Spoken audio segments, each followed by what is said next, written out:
Hi, Bram. I was wondering when you were going to show up. I always make it when you're close to the Boys and Girls Club. I had to rush.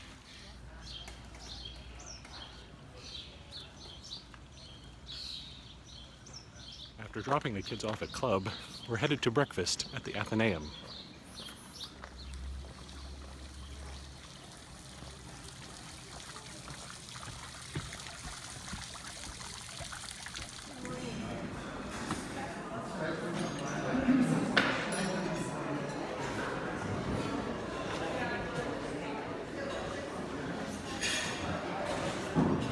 No, you're fine.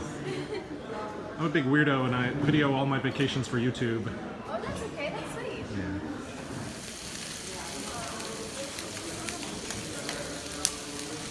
Yeah. Are you still taking pictures?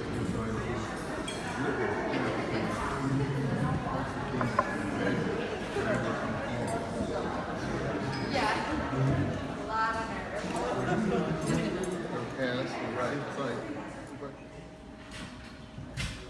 When evangelicalism emerged as a movement after World War II as a unified movement, its leaders criticized the fundamentalists for neglecting pressing social issues and for retreating from cultural engagement.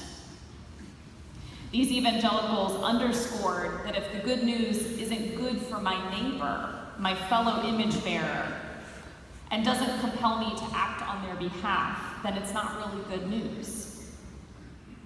The temptation facing us in the 21st century is to assume a posture of fearful self-defense rather than loving self-sacrifice. Evangelicals are uniquely vulnerable to the temptation to self-defense due to a crisis of authority inherent to the movement, and the second acute point of identity crisis is the relationship between personal faith and public witness, and whether the church exists primarily for its own sake or for the sake of the world. Now this first theme, the relationship between the church and the state, centers on the perceived role of the United States in God's plan for the world. And different evangelicals frame their identity in different ways, in either primarily American terms or primarily global terms. In other words, what is the distance between the two labels, American and Christian? If these labels trip off the tongue in succession, then you probably think of the United States as a Christian nation that has drifted from its roots. By contrast, if these two labels, American and Christian, seem incidental or they create dissonance, you probably think of Christianity as a global movement that includes the United States but doesn't look to it to gauge the church's success or future.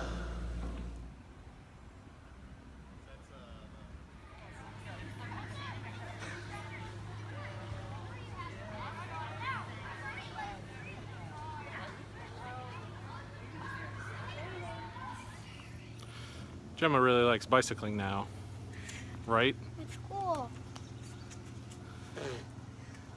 I'm letting her figure out where we should go. And now we're just riding through neighborhoods until our legs fall off, apparently. this is their seasonal blueberry here, and Tiffy has an Arnold Palmer. Look at the grapefruit vodka part. You left out the most important part of my drink, which is that it is lemonade with iced tea together, but it also has red ruby grapefruit vodka in it. I see. I'm gonna have some. I need that. If you're truly on vacation, Woo! there you go. There's like an entire lemon in here too, for some reason. Alrighty then. Like it would be tart. We just had a very nice meal at the Ellicottville Brewing Company. And now we're out and about, and Tiffany's gonna get ice cream. You said I wasn't allowed. Fine, you can get it. I'll just watch you eat it. None for me. I'm done.